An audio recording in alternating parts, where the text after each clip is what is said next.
ಪೂಕು ನೀನೆಂದವನ ಕಳುಹಿದ ಆಗಮನದೊಳಗಧಿಕ ಚಿಂತಾಸಾಗರದೋಳ್ವೋರಂತೆ ಮುಳುಗಿದನಂದು ಧೃತರಾಷ್ಟ್ರ.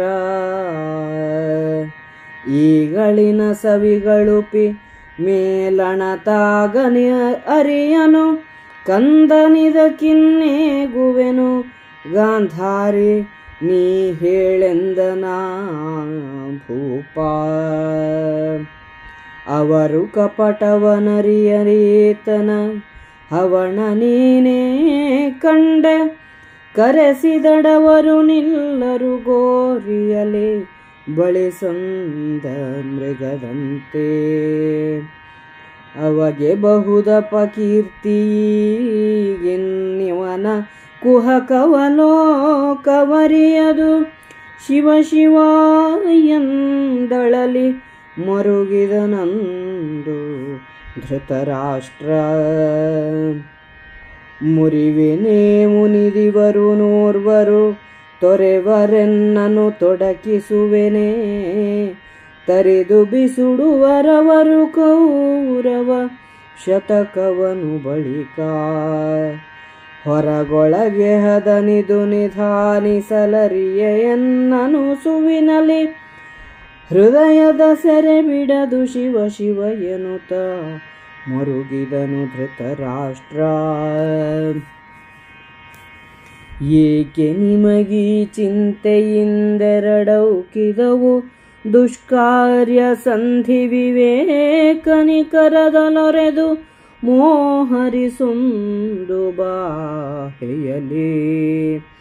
ಈ ಕುರೌರಜನೂರ ಹಿಡಿ ಕುಂತಿ ಕುಮಾರರ ಬಿಡು ತನೂಜರ ನೂಕು ಹಿಡಿ ಪಾಂಡವರನೆಂದಳು ಪತಿಗೆ ಗಾಂಧಾರಿ.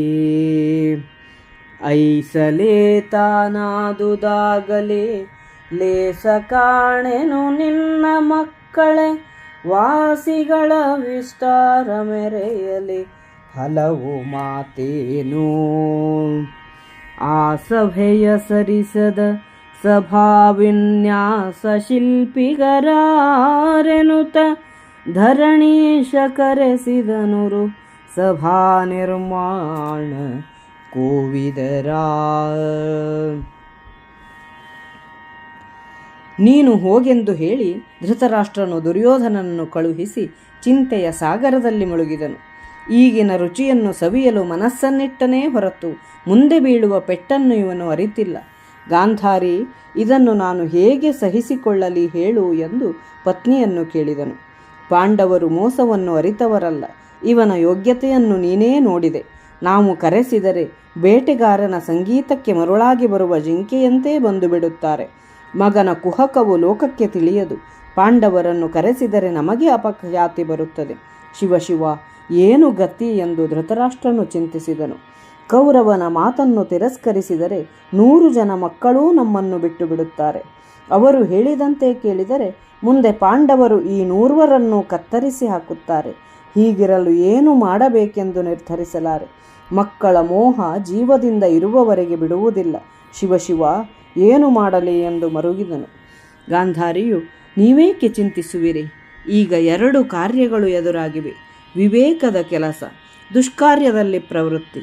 ನಮ್ಮ ಮಕ್ಕಳಾದ 100 ಕೌರವರನ್ನು ಹಿಡಿಯುವುದು, ಪಾಂಡವರನ್ನು ಬಿಡುವುದು. ಇಲ್ಲವೇ ಮಕ್ಕಳನ್ನು ಹೊರನೂಕಿ ಪಾಂಡವರನ್ನು ಹಿಡಿಯುವುದು.